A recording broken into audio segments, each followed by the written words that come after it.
Well, good afternoon, everybody. Welcome to the Color of Motion. And my name is Don Terrell. I hope everybody is having a great Saturday afternoon so far. And I hope you are excited about today's show. As usual, I am doing my housekeeping. Please, if you're tuning in, please let me know where you are tuning in from. Of course, you can check us out live on YouTube, Facebook, and LinkedIn on either one of those channels. Of course, I am doing housekeeping, making sure that this time I am going live on LinkedIn and on all the other channels. Again, let me know where you are tuning in from. It's going to be a great show. Me and our guests were chopping it up a little bit there before the show and having a great time. And I know you're going to have enjoy our guest. As normal, if you are having issues, please give StreamYard permission to pull your avatar if you're joining us from a group or outside group that I'm not connected with. You got to give StreamYard permission. So check out that link there. Again, make sure you say hey so I can say hey back and show you some love. Please share this broadcast. Sharing is caring as well. I want to make sure that I let you know that share this, have a watch party, get the word out there because I want everybody to know for sure about this broadcast. Again, you are joining the Color of Motion where I highlight people of color and diverse backgrounds in the motion graphics, animation, visual effects, cartoons, and comics industry. Space I truly love myself. So let me know that you're tuning in and where you are tuning in from. Say hello. Don't be shy because I want to make sure that I share this before we move forward. So, like I said, you know the drill from my previous show. I gotta share it with the peeps and get the word out there. So let me share it a couple of times, and then we will be good to go. Miss Melly, I appreciate you. Melissa, I appreciate you tuning in. I'm excited about the show too. Are we having, last week we had some technical difficulties. I don't think we're having them this week. So we have everything worked out and it's going to be a great show. Okay, I'm almost done here and then we can get rocking and rolling. Don't think I'm ignoring you. I'm checking my other computer monitor, so I don't want you to think I am rude. I am working two monitors, and I don't have a sound guy or anything or a studio guy to help me. So it's just me. It's just me. Okay.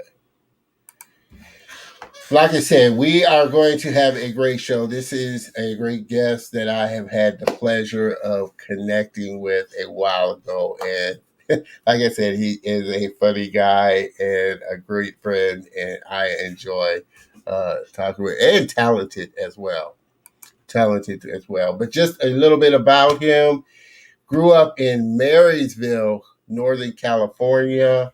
Been doing art all his life. And his older brother taught him to draw.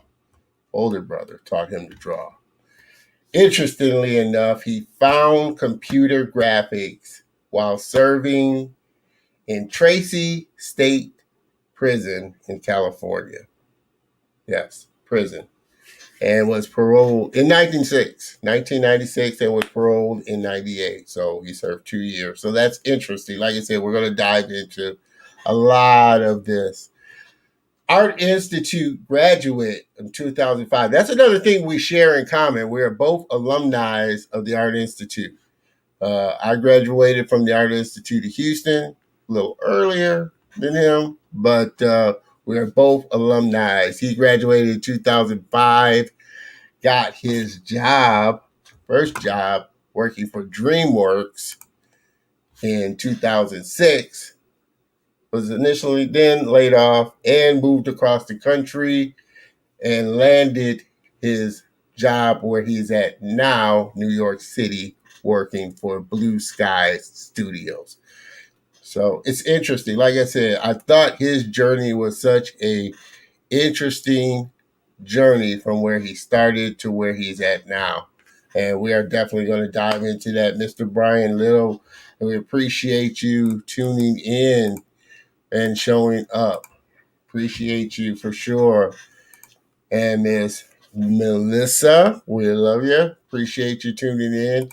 I want you to check out his work because he does such great work, modeling work. He is a digital modeler with Blue Sky Studios.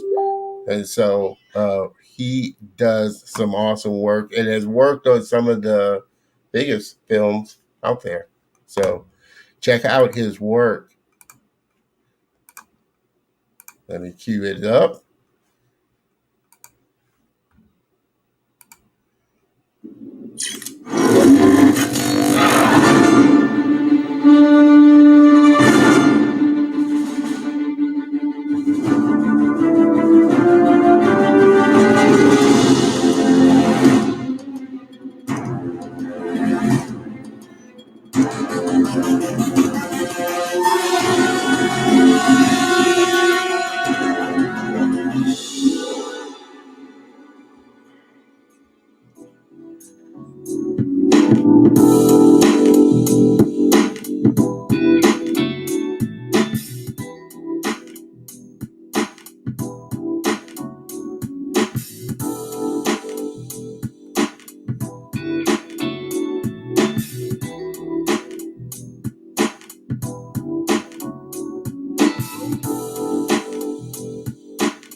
Like I said, he does some impressive work. Great modeler. And I know if you recognized Spies in Disguise, that was a great movie Will Smith. I really liked it. And he's going to come on and we're going to talk about a lot of things. Like I said, his journey has been an interesting one from where he started to where he's at now. He's a very funny brother, very interesting, and we've had some great conversations. I want everybody to welcome my very special guest, Andre Rodriguez. Mr. Rodriguez, please join us. We appreciate you joining us, Mr. Rodriguez. Appreciate you. Pleasure to be here, man. Such great work, and there's so many things that Thank you. Want to kind of dive into. I guess we will start at the very beginning. What you were kind of like as a child, kind of growing up. I mean, like any regular kid. Did you have a passion for art? Oh yeah. I started drawing. Matter of fact, I started drawing so early on, I don't remember. I started drawing like 2. Like my brother told me that I started at that time because my brother Leonard, he taught me how to draw. So yes, as early on as 2, I was, scribbling on paper and stuff like that, and also scribbling on other stuff I shouldn't have been scribbling on, like walls and stuff in our apartment or whatever in our house. But yeah, I started early on, man. Just drawing. I love like Legos and stuff, building things. I did growing up. I did a little bit of like airbrushing, painting, acrylics, watercolor. Like I messed around with everything, art. You know what I'm saying? You were going to be creative in some kind of way. No, actually, growing up, I coming from the town I come from, and seeing the stuff that was around me, and teachers not, my teachers not really believing in me or anything like that. Yeah. I didn't think I was going to go anywhere with it. It's just I was born an artist. Yeah, that's who and what I am. So I'll always do art. Anytime I'm not doing art, I get depressed. Gotcha. So, but I never thought I'd be making films and stuff. Nah. Now that, like I said, is and that was the thing that kind of stuck out to me when we first started talking and met, and you kind of told me your background. And you were in prison. At the time, I didn't ask you, and I was going to ask you until I saw your bio. I was going to ask you, were you doing graphics before you went to prison, or did you find computer graphics in prison? So how did you? So I found it. I actually found it. I found it in Tracy State Prison. So I was doing. So in my town, there was no we didn't have computer labs and stuff at my school. You know what I mean? I had a school that had we learned how to farm and stuff at our high school. We had agricultural studies. Gotcha. We learned how to take care of cattle and all that. So we also had, regular classrooms and whatnot, but we weren't advanced like if you go to a big city and you look at their school system back then, they're way further than what we were. You know what I'm saying? Yeah. So I didn't even know about computers and none of that stuff. So when I got sentenced, I hit San Quentin. And in San Quentin, you're in your carrot suit, you're evaluated, and they say, list 3 things that you like. I put art, and art. Right? So how old were you when you were sentenced? I was 19. You were 19 when you went to Yeah, I was facing 25 to life. And then my father, may rest in peace, he passed away 2017. He got me a lawyer, and through all the legal stuff, I ended up having 5 years stipulated halftime. Yeah. Got to San Quentin at 19 years old. And when on the evaluation paper, I put down art as all those things that they say, what are you interested in? And they sent me to Tracy State Prison, which had a vocation department. And in the vocation department, there was various things you can learn, right? Various skills. Uh-huh. And one of the skills they had in there was drafting. So I signed up for the drafting class, got in there, and inside drafting, I was having fun with just drafting. I was doing mechanical drafting. I was having fun with that. Okay. And then there was a little room there with computers, and I asked the teacher. I said, "What is that?" And he said, "They do CG in there." And I was like, "What is CG?" And he said, "Computer graphics." I was like, "What the hell is that?" what is this stuff? You know, he says, this is the stuff that's in movies that you see. And I'm like, nah, not in prison. You know what I'm saying? So they weren't using the CG as related to architecture, or they were just using it for films, or they were using it. They were doing everything. It was personal projects they were working on, but it was everything. They were like building houses in 3D. Some people were building like characters. Some people were building little vehicles or whatever, just whatever they felt like building. Right. So they had. Or were they using AutoCAD? Or? They had AutoCAD. They had Softimage, and they had 3D Studio Max. Yeah. Yeah. And I'm like, what's going on right now? Right. So which one do you gravitate towards? I mean, what's crazy is that I like mechanical stuff, right? So I gravitated towards mechanical drafting as opposed to architectural. And it's the same thing now. Like when I'm modeling, I like doing vehicles and machinery. You know what I mean? Yeah, I saw that. Yeah, very. Yeah, I love that. I love that stuff. So while I was in there though, when it really hit me is when the drafting instructor brought a popular mechanics magazine, right? Or popular science. Yeah. And on the front cover was one of the spaceships from the Will Smith movie Independence Day.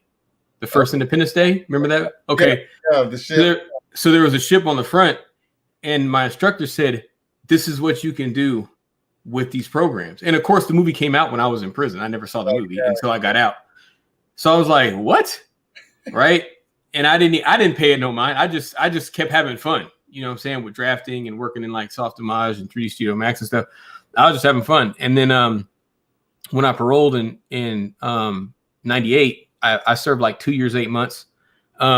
It's 2 years, 8 months, 3 days, 20 hours. I remember the exact amount. You don't forget that.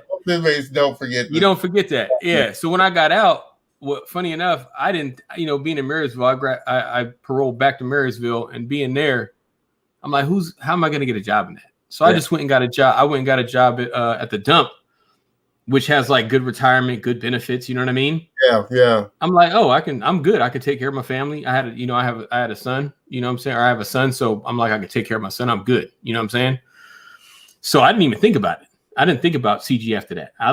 That was it, and then I got a brochure from the Art Institute out of nowhere in the mail I'm like, what is this? And it's Art Institute. We do graphic designing, 3D media arts and animation. I said, let me see what's going on. You know what I'm saying? Let me see what's happening. Yeah. So my pops, he came through again, co-signed. And then I started college at the Art Institute in San Francisco in 2000.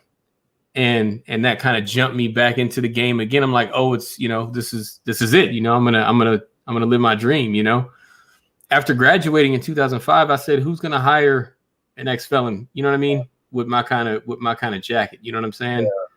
The violence and all that kind of stuff. I got a strike against me. Okay. Well, initially, what was the reasoning that you went to prison in the first place?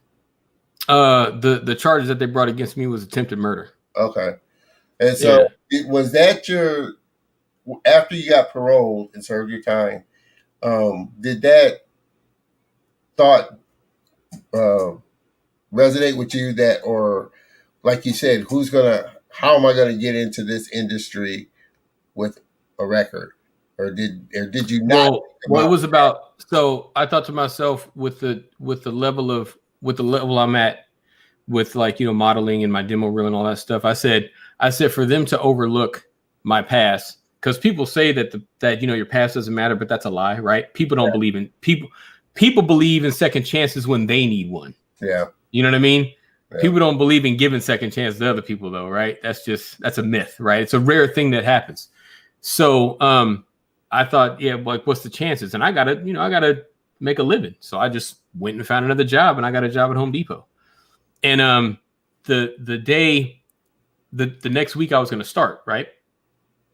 That the previous week, somebody called me from PDI and said, I got the job to be in facilities, because I went out for facilities. A friend of mine put my name in at PDI DreamWorks in the facilities department, because that's how I'm not familiar. Facilities, they move desks, they deliver mail. Okay. That that kind of stuff. You know what I'm saying? We talking entry level. Yeah. It's entry level. There's only one other, I think, level below that, and that's called an OA. right? So an OA, I think, is below a facilities person. So a friend of mine I met at college, I helped him out on his reel, and he said, if I can ever help you out, I'll be there for you.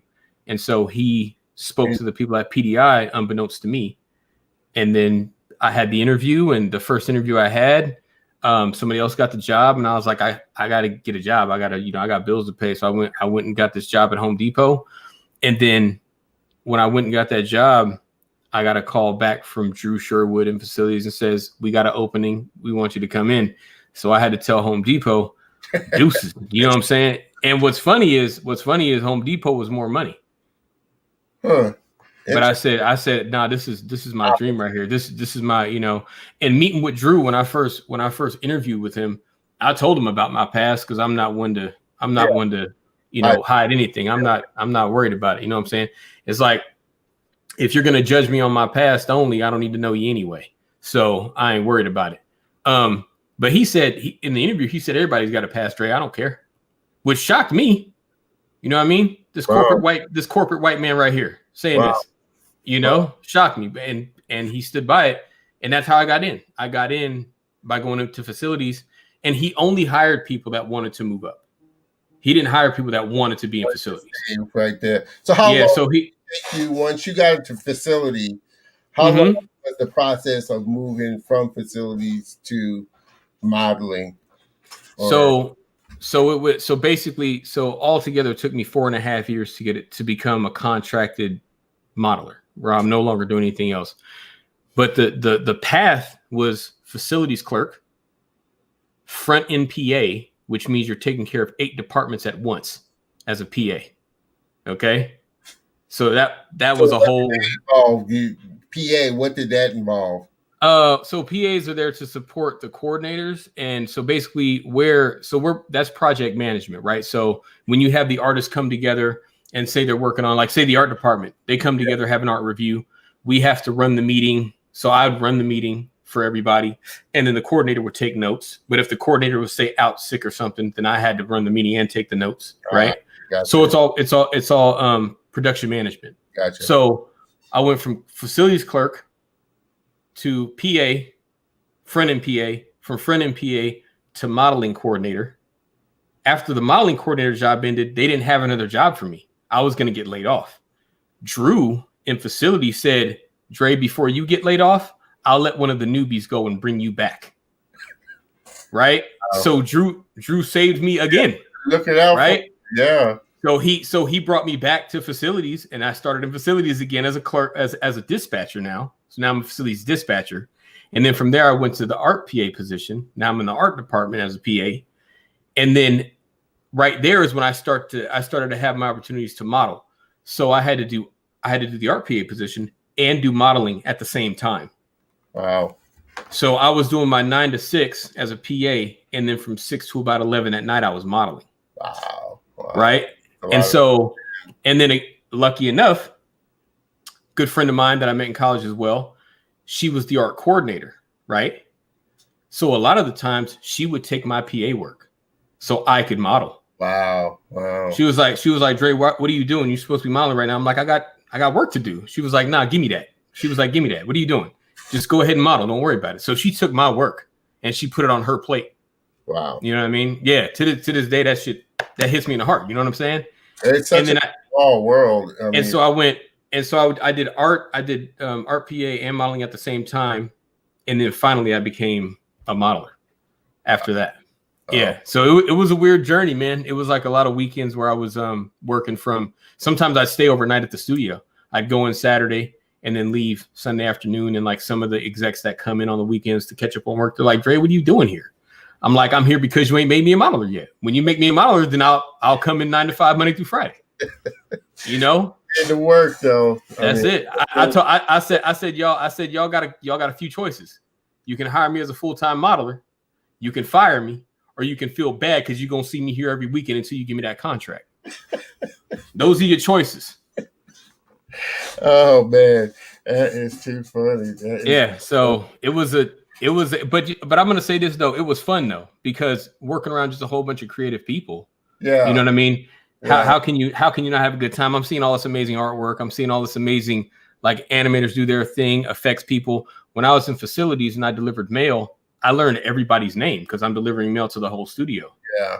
So I knew everybody. So I felt comfortable going and sitting down with people and just talking and experiencing different things. Wow. So and people were like, Dre, go to a smaller studio and start modeling immediately. You know what I'm saying? I said, man, the journey is just as important as the destination. I'm having a good time here. I'm learning from everybody. Yeah. You know what I'm saying? And being in the production management side of things, I have a unique perspective that a lot of artists don't. Because when you come directly into the industry as an artist, you're automatically siloed from production management. You don't know what they go through. I do because I experienced it. You know what I'm saying? You could see the whole picture. You got a view of the whole picture. It's such an awesome thing. And I'm sure that's not what you had in mind when you were, or not what you imagined when you were sitting in prison. Well, I'll tell you this story, man. I'll tell you this. So when I was in there, I might get a little choked up talking about this. My bad if I do. Don't worry. When I was sitting in there, and my mom came to see me, like the first time she came to visit me, after I got approved for visits and all that. When she came to see me, she brought my son and she brought my little sister. And when she got into the visiting room, she walked right past me because I didn't notice her because she had lost so much weight from stressing on me. Wow. Yeah, she changed. Her look changed. So, and then she walked right past me. When she came back, she was like, boy, didn't you see me walk past? Right. And I looked at her and I wanted to cry because I know what I did to her. You know what I'm saying? Yeah. And so I just hugged her. You know, we laughed. I held it back. And then I tried to hug my son and he pulled away from me because he didn't recognize me. Wow. You know, yeah. And it's like that whole visit. And then my sister, at the end of the visit, my sister said, aren't you coming with us? And I said, no, I got to stay here. She flipped out. Wow. Why does my brother got to stay here? What's going on? Mom, do something. It was just, and I said, okay, from that point on, I said, the number one thing I'm going to do is just be a person that my family can be proud of. Whatever that is. It doesn't matter what it is. Doesn't matter, whatever it is. Yeah. Yeah, that doesn't matter. So I say, you know, it's all about, you know, don't be proud of what you do. Be proud of who you are. And it shows in what you do. Right. And so that's what I did. So getting it, once I got out of prison, everything I took with that mentality when I worked at the dump. And then when I worked at CompUSA, when I was going to work at Home Depot. And then when I got my first job at PDI in the facilities department, you know what I'm saying? I'm like, this is better than being locked up. Wow. You know, I got an opportunity to make my family proud. So whatever it is, there's no big job or small job. You know what I'm saying? There's none of that. Either you have hopes and aspirations or you don't. The job doesn't make that. Yeah. Yeah. You know what I'm saying? You got more education working at PDI, DreamWorks, doing all those different positions than you kind of picked up at the Art Institute? Oh yeah. I mean, to keep it 1,000, there was a couple art institutes that really had a lot of game to pass on to students, but the one I went to was trash. Yeah, that's real. And so the couple of teachers that came there that actually had like a lot of experience and a lot of knowledge to give, they wound up not staying at the school for long because the school would tie their hands. Yeah. Because they would want to change the curriculum, right? Yeah. And they said, well, we can't do that. We got to talk to our home base and get approval for it, blah, blah, blah. And there was all this red tape. So the best teachers they'd end up leaving. And so I got to experience some of those teachers, but a lot of other students didn't, you know? Yeah. But the one thing about school is you're not learning about, you know, when you're doing assignments and whatnot, the way they assign things to you doesn't fully reflect how things were assigned to you in the real world. Yeah. Which was why I like a lot of the kind of newer schools that you see out there, say like Noman or Noman's a good one. You have people there that are currently working in the industry and give you like I said, and Dave's school was another one I thought about going to in Florida. But they give I'm gonna turn on this light, Don. Keep talking. They give you that practical kind of working knowledge for sure. of how it actually goes in a studio. So that's it was the same way when I went to the Art Institute. They had a hard time keeping good, talented people there, because like I said, they wanted to teach a different way, but like you said, Well, I think a lot of schools, because they want to have accreditation, right? yeah, The accreditation, you have to like cross certain T's and dot certain I's to keep that accreditation, which yeah, has nothing to do with how studios operate, you know, which I find it now. I would say that if there's, for the people that are listening to the show right now, you don't need, there's certain things you might need to go to school for, but most of the stuff you don't. If you're good at what you do, you can get hired. yeah, Because that's what matters. If you can help make the film and make it well, you'll get a job. yeah. You know what I'm saying? Yeah. Boiled down, they just want to see, can he do the work? Can you do the work? And That's it. That's it. Are you cool to work with, and are you talented, and can you take direction? Can you work in a team? I know. Yeah. I was, I couldn't wrap my head around soft homage, and that was the first 3D program that I was kind of sat in front of. It's a strange one. It's a strange one. It was just way too dense for me. Like I said, I was doing graphic design for a software company that built turnkey systems. They built video toasters and sold 3D software. And Software Demise was one of the software that they sold. And I was like, they let me come in and learn on the systems. And, I was kind of into 3D at the time, starting to get into 3D at the time. And he plopped me down in front of it and then brought out these stacks of manuals. Yeah. The soft device manual. And I think I still got some of them on my shelf there. I was like, man, this is just too much for me. And then they started, it kind of turned me off, but then they started selling Lightwave. Mm-hmm. That's what really got me back, really enjoying 3D, because it was such a simpler program that was still powerful. And at the time, they were using it for TV shows like Babylon and a lot of the sci-fi shows. So it was really easier for me to wrap my head around. I think a lot of stuff is becoming more user friendly for the most part. I think there's still some stuff out there that's strange to me, but I think one thing we're missing, especially in our community, is learning things conceptually and also learning how to use them going into something. So if you're like, say, you're making a short, knowing what you need for certain points in that production, for instance, if you start writing a short, why are you looking at 3D programs right now? You're writing right now. Right. You know what I mean? Don't worry about that. You know what I'm saying? And then once you get to like concept art, you necessarily don't have to use Photoshop. You can still use pencil and paper, right? You don't have to use that stuff. It might come a time where you have to, but there's a lot of things you can do without getting bogged down in all the minutia. You know, you don't have to get bogged down in that stuff. And I think we're not taught. In our community, we need to be taught more of that way of thinking about a lot of things, not just CG, but about a lot of stuff. And I think that would help. So what are your thoughts? I mean, you've obviously been at a few studios now. DreamWorks and Blue Sky, and I interned at Massive Black, that was mind blowing. Interning there, which was cool. What did you learn at Massive Black? What was your biggest? The one thing I learned, I won't be one of those guys, because their level of workhorse habits was insane. They wake up and start drawing they wake up and just go all day. Wow. It's amazing how much.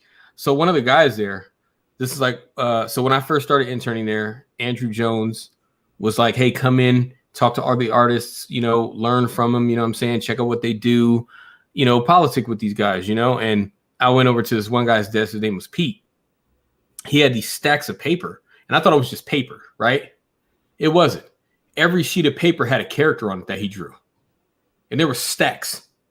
I'm like, what is that? And all that was him just getting better.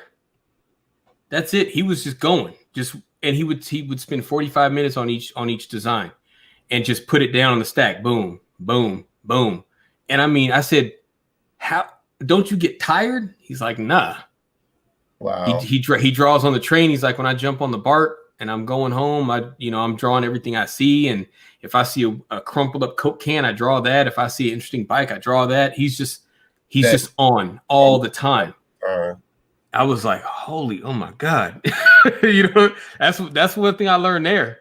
I was like, okay, I see what there's levels to this. You know what I mean? And you quickly see where you're at on the level, or where you want to be, as far as that's what I want to do or not want to do. I don't want to put that much energy into it. I don't feel like I. Well, what I found out is, so I love modeling, right? Yeah. I said let modeling be the nucleus of what I do, right? And then everything else is like the supporting strands of the web, you know? Yeah. Once I looked at it like that, then I started to get more interested in other things as I went through my career. You know what I mean? Yeah. So now I'm interested in writing. And I've always liked it as something to do for, like, if you're playing like role playing games or something. But now I'm actually interested in it and actually taking something from writing into a finished piece of content. You know what I'm saying?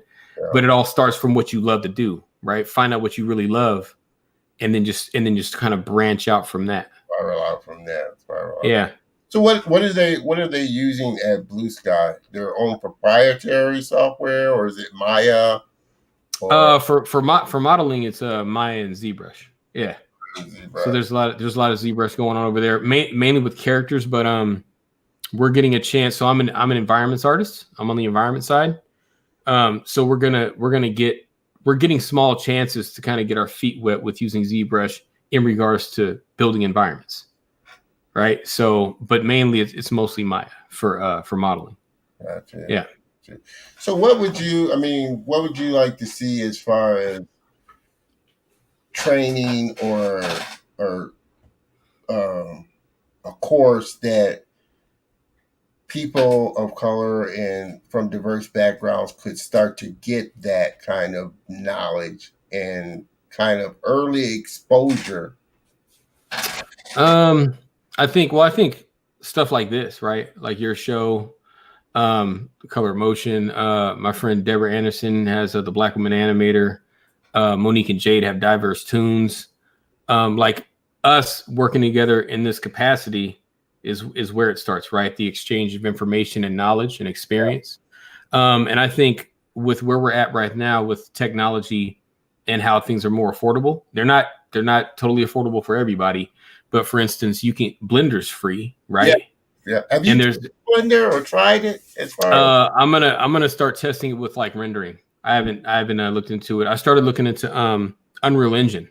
I started looking at that because a friend of mine works with it, and he raves about it. So yeah, I'm looking into that. Yeah. But we have stuff at our disposal, and I think with the ease of how we can just jump online like what we're doing right now, I think we need to just start actually meeting up more, with the younger generation and just giving them the knowledge, because a lot of times people want to look at like, what organization should we talk to? We don't need to, it'd be nice, right? It'd be nice to have an organization that's putting out a certain amount of money and allowing, like, buying kids laptops or buying kids iPads. But if we don't have that, you know what I'm saying? Let's figure out what we could do on our own, because we're creative and we're industrious, right? Yeah. I mean, look at our history. We know how to make something out of nothing. Let's be clear. That's right. So we need to take that mentality and just put it into this. Yeah. You know what I mean? So if you could go back in time, what would you tell your younger self if you were able to stand in front of your younger self now? What advice would you say to them? I would have to say I'd want to talk myself into believing that it's possible, and it can be anything, right? So, because when I was younger, I didn't think that I'd be making movies and working at these big companies. I didn't think that stuff. I'm coming from a small town, and I grew up a colorful lifestyle. Yeah. We don't have to get into details. Yeah. But did you have a notion of what you wanted to do, or you just didn't have an idea when you? No, I was just drawn, and I figured I'd get a job, I'd get a Just regular job, whatever that is, and I'd pay bills, and just that's how I looked at it. My mom always said, "Boy, you gonna do something good with your artwork." She from the South, so everything starts with boy. She said, I don't know how you do all that with them colored pencils and and the paint and all that, but you gonna do something big with it. So she was my number one fan, and my father's thought that though, or you never had any inclinations for art or wanting to see it do something in the art space. Yeah, I didn't think I'd ever be a professional artist, and my personal definition of a professional artist is a person that gets paid to do it. They're not necessarily good. You can be trash and still get paid, right? We see a lot of that in various industries. But yeah, I never thought I'd be a professional, like actually making a living at doing this. I didn't. No, I was just having fun with art, right? I was airbrushing sweaters and pants and hats, and I was doing huge 40 spray can pieces on walls and stuff with a couple of my friends. I'm drawing, and yeah. That's it. I never, this was all, like I said, when I paroled, I gave up on the dream. Right. And then after college, I gave up on the dream again, which was huge. Both of those were wrong decisions, huge mistakes. And luckily, the universe showed me grace and put it right back in my face. Yeah. You know what I mean? So, because that was done for me to let it go. Obviously, the path for you. So where do you see yourself going from here 5 years from now or 10 years from now? What's your kind of, do you have a goal that you want to achieve? I'm working on a couple shorts right now. So I'm doing modeling in previs for a short that it's not mine, it's a friend of mine. And so I'm working on that. So that he's allowing me to kind of spread my wings a little bit and make and take creative license on certain things. So I'm growing there. And then I'm also working on a short with a few of my friends from Blue Sky. And it's in the writing phase. So we're in the development stage. Yeah. So I'm working on my development chops. You know what I'm saying? And I'm also writing one on my own. I'm writing a short on my own. So, I mean, where do I want to be in 5 years? I'm hoping that one of those shorts will be done. So people can kind of see my skill set when I'm able to make my own creative decisions on a project, Yeah. So definitely. Interesting. So you pick, and people, please, if you're on here, say, hey, we appreciate you tuning in. I don't want to ignore my core audience for sure. We've been having a great conversation with my friend Andre Rodriguez from Blue Sky Modeling. So how do you approach modeling? Is it more restrictive from Blue Sky? Okay, we have this is what we want this piece, like the drone from the movie. This is kind of what we want it to look like, or do they give you kind of a little creative leeway to add this or add that? Or it depends on, so a lot of times it can kind of fluctuate your level of involvement in the development process. So for instance, the car that's on my demo reel, the car at the end, the sports car, the art director is a huge car enthusiast, right? So, and the drawings that I got were pretty exact. So I had to take like the front view, side view, top view of the car. Yeah. And I had to kind of make it work in 3D space, but they had everything kind of detailed out in the drawing. You know what I mean? I had to make it work and make sense. Right. But the drone was a little bit different. The drone, I started at the previous stage. So I was working very closely with development. So a lot of what you see in the drone is me solving problems on how all that stuff can fit inside it. I got you. You know what I mean? So I had, so the director would ask for certain things, and like, They asked for the flight mechanisms. They expand and contract, right? The director said, I want that to actually work. I don't want it to be movie magic, like you just scale it down and up. I want to actually see it work. And they were like, Dre, can you cover this? And the lead the lead modeler on the show was like, Dre's got it. He's good. And they were like, cool. And they left. And I'm like, how am I gonna figure this out? You know what I'm saying? So like, and it was cool because the lead modeler on the show, he made sure I got that drone because he knew I loved mechanical stuff and I can make things look like they work, like they make sense. Excellent. So that was I had more agency over the development of that as opposed to the sports car. You see what I'm saying? Yeah. And there's all steps in between. You know, so sometimes I'll get a sketch. Sometimes I'll get a sketch of something, and I just have to figure out what that sketch is telling me. You know what I mean? And then I build the model and I show the art director, the production designer, and they say, "Yep, that's what we were looking for." Wow, interesting. Yeah, a lot of different levels of involvement. Fun. Oh man, we appreciate everybody that's been tuning in for sure. Like I said, we are having a great conversation, and actually, like I told you, it goes by so quick in the show that I hardly have a chance to dive into everything that I've been wanting to talk with, which partly is good because I know we'll have a chance to bring Andre back coming up. Definitely. 45 minutes there for sure. What advice would you kind of give up and coming artist or designer coming into the industry? What would you tell them? I think first off, remember. So of course you got to work hard. You know what I mean? Whatever you love to do, make sure you're working harder than anybody else in the room, anybody else that you know, because this type of, you know, no matter if you're working on a short or you're working on, you know, a movie that costs $100 million to make, the people that are sitting next to you are going to remember how you approach it, right? That's the important thing, right? If you approach that short the same way you approach a $100 million film, that's who they're going to want to work with, you know, because again, you take pride in who you are. Yeah. And it shows in what you do, right? Yeah. So that's number one. Number two, treat people like gold, man.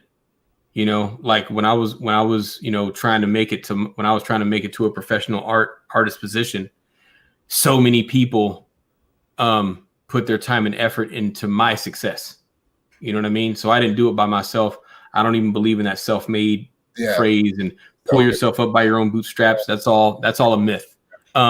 We're all a mixture of our hard work and other people's involvement and what they pour into us, right? Yeah. Put those two things together, you have a successful human being.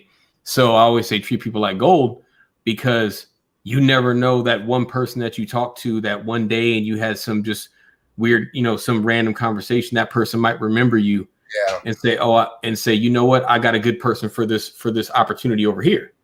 And they're going to think back to the conversation that you had, like, that person's really amazing. I want them to come over here with me. So treat people like gold, and be able to accept no like you accept yes.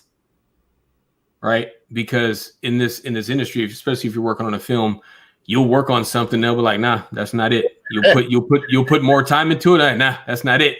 And then you'll put more time into it and they'll say, oh, that's it. And now it's out of picture. It's no longer in the film. Go on to the next thing. So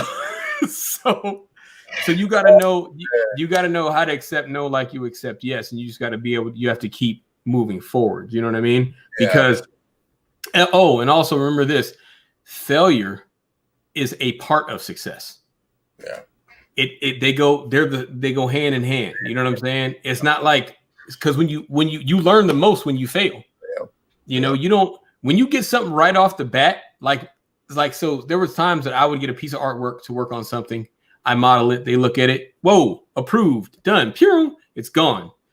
I didn't learn from those situations. The situations I learned from was like the drone or the car. When they're looking close at the screen and they're like, nah, Uh-uh.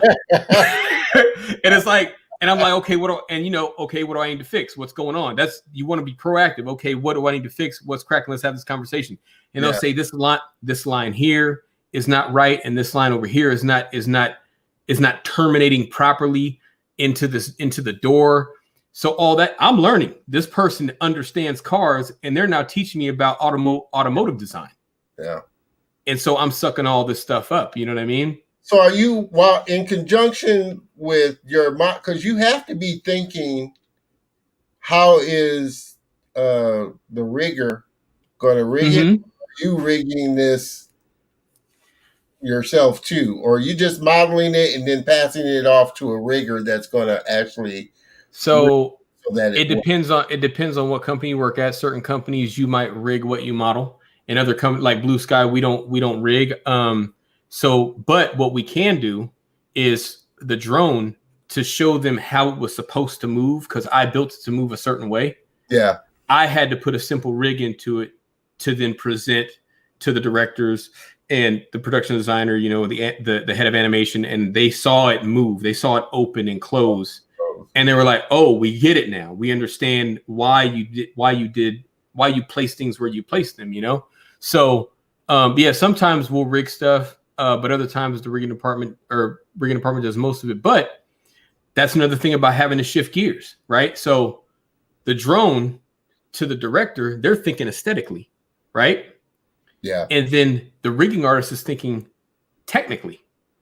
So once I please the aesthetics, I still have to go to the rigging department and make sure they're covered as well. So you have to be able to shift gears. And that goes back to treating everybody like gold. I'm in the business of servicing the next department so we can make this film look the best that it can be. Gotcha. This isn't about me making a model. This is about us making a film. Yeah. And you got to keep that in mind. And that's why you don't look at things personally. You come and you say, okay, you don't like that, then that means it's not good for the film. If the art director doesn't like it, nope, it's scratched. Right? You take that no, and you take that as it's not a loss, it's a lesson. And you learn from that lesson.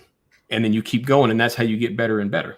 Great piece of advice. Sometimes it hurts. Sometimes it hurts the ego, but you put that ego in your back pocket and you keep going. Like they say, you know what I mean? We love our artwork and stuff, especially the ones that you put time into. But absolutely. Like you said, and I've heard it so much, it's such a small community that absolutely everybody knows one another and recommends one another for different jobs and different things. And you have to think of it as a whole and not just you. Like you said, absolutely. It's about the film and it's about the product of the film and making it the best possible. And for me, that's the best part. I love getting into a team of people, and it starts with this idea. Then with everybody's contribution, you see this cool thing happen. You're just like, whoa, where'd that come from? You know what I mean? Because a lot of the stuff is still magic to me. I don't do lighting, right? I don't do stereoscopic. I don't work with stereoscopic technology, right? I don't do. I know a little bit about rigging, but I don't have the finesse. So when I saw my drone actually work in a shot, that blew my mind. Wow.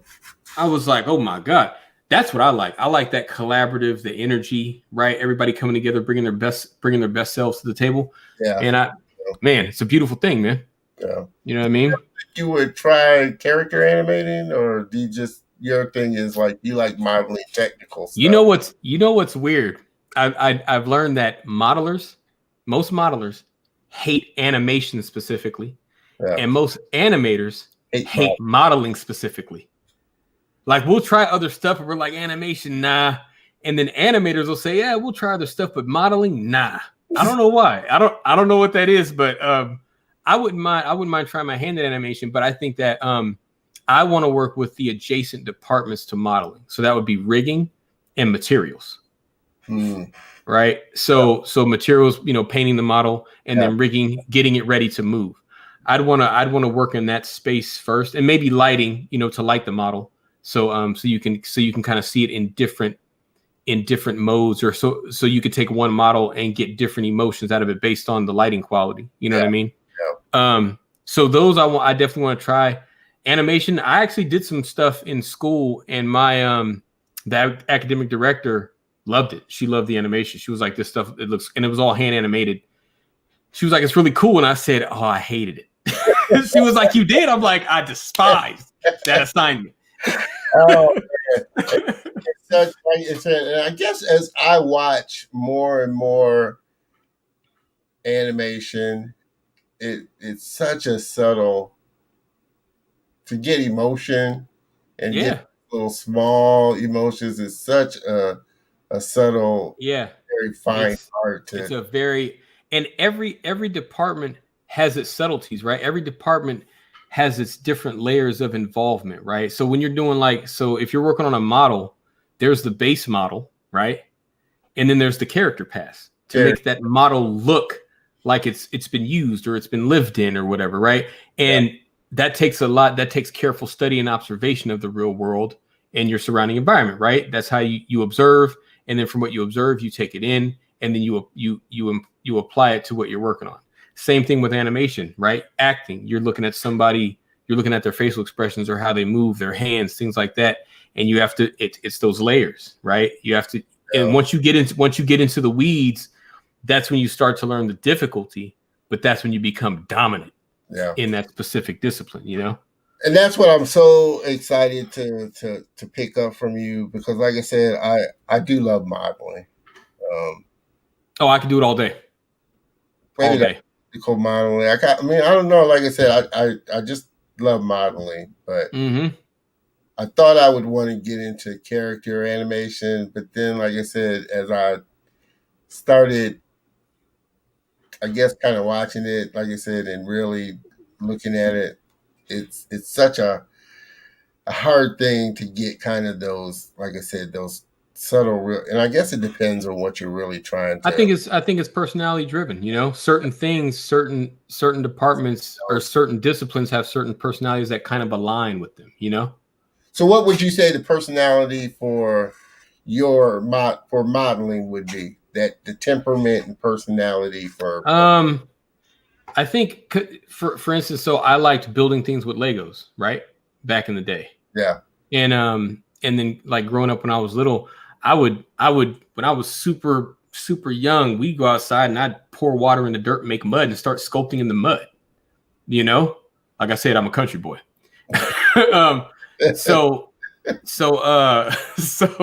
So like I think it's those people that want to like be like hone in on one thing and really get down to the super fine details of what makes that thing a thing. Kind of like if you look at a table, just a simple table, right?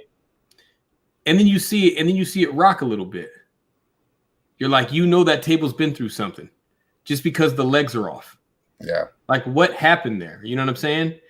Now, animation is more performative, right? So now you have to, because modeling is more, you get something done and you present it. Animation is more performative. It's more back and forth. Every time you do an iteration, you ask somebody about how does it look? How does it look? How does it look? And they're constantly giving you feedback. They might do some actions to match what you're doing to help you out. Or you might film some reference to them. So it's a constant back and forth, and it's all performance based. You know what I mean? Yeah. So it's a very different approach. It's still observation, and it's still respecting the aesthetic of what you're doing and trying to hit it. But I think there's more of a back and forth with animation as opposed to modeling. Gotcha. Yeah. Well, like I said, I am so excited about, just gleaning knowledge from you and your experience from you.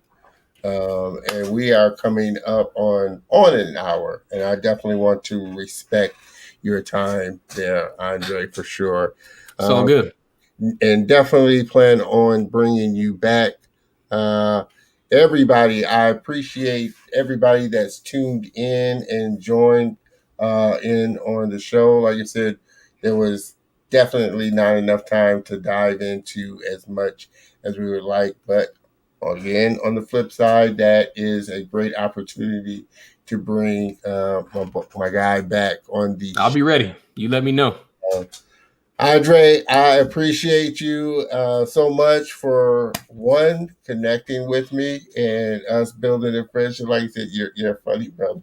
You really have Likewise, man. Thank you for having me. Thank you for having me on, and a thanks to everybody that tuned in, man.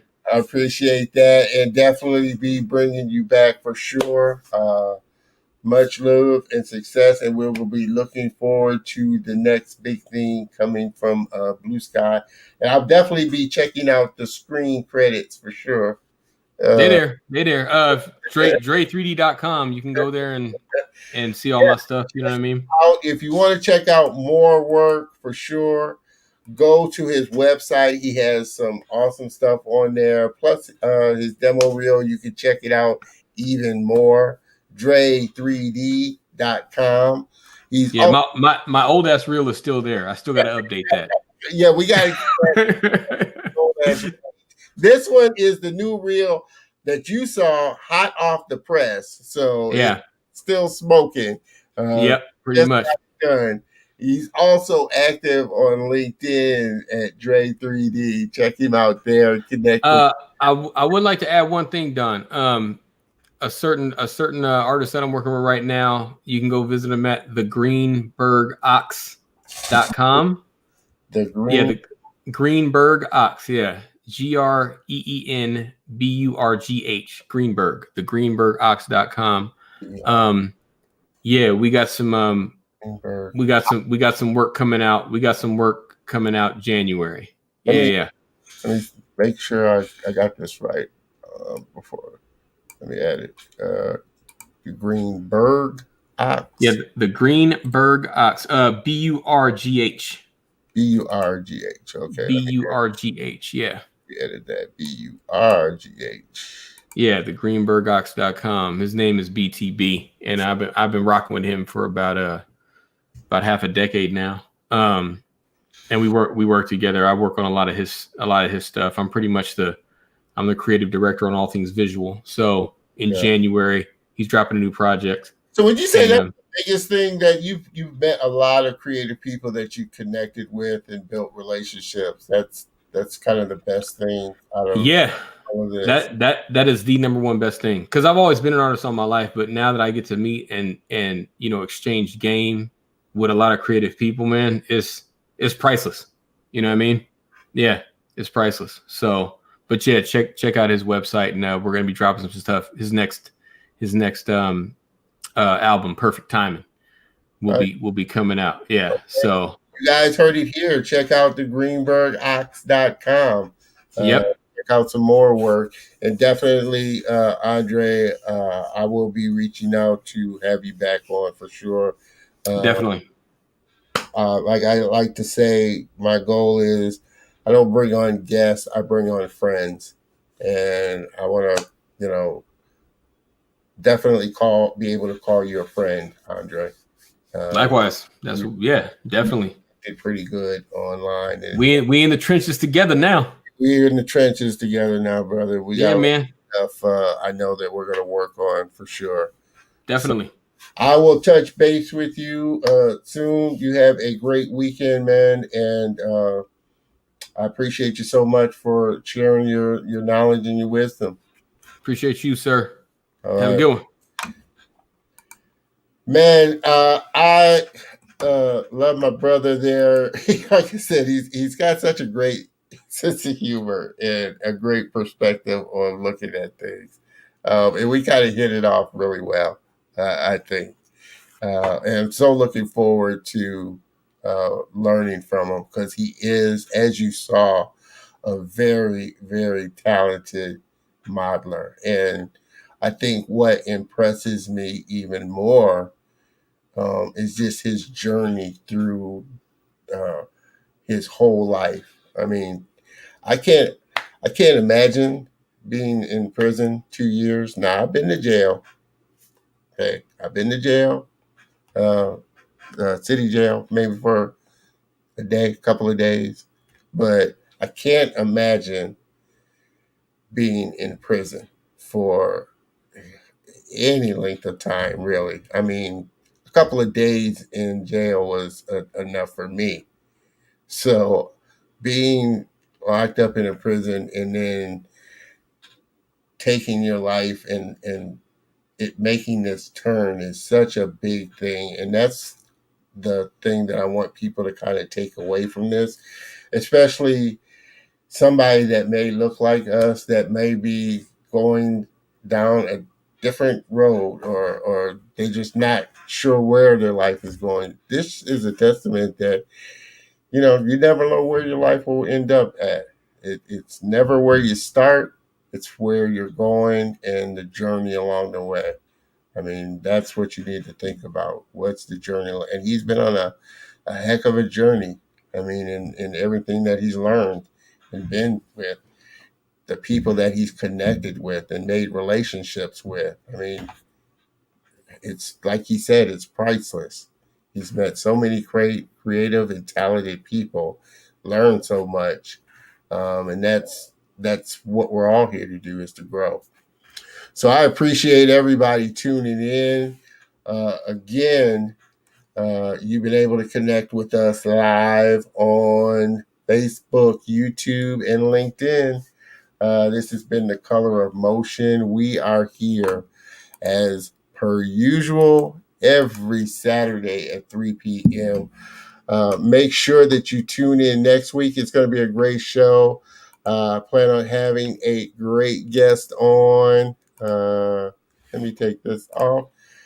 James Mosley II, production manager at Hello Sunshine, another cool brother that I've had the pleasure of meeting and connecting with and being able to call friend. So I'm so looking forward to having him on the show next weekend, for sure. James Mosley II. I like that, the second. I wish I was the second, but I'm not. So that's the way it goes. And actually, he is from Motor City, Detroit City, right next door from where I'm from, Ohio. So we chopped it up a little bit there when we were talking, and had a great connection. Like I said, when I found out he was from Detroit City. So I'm so looking forward to having another Northerner on the show. So it's been great as usual. Had so much fun connecting and conversating with my friend there, Andre. And like I like to say, I don't have guests on, I have my friends on. And so everybody that comes on, I've had the pleasure and the privilege of building a friendship and a relationship and a friendship with outside of the show. So that's what I'm so happy about myself. And like I said, being able to highlight their skills and their talents. So make sure that you tune in, join us. I heard that. And see, I'm going to let a Wolverine slide. And actually, like I said, he's from Detroit. Don't know if he's a Wolverine or not, but we'll find that out. But I forgive you there, David.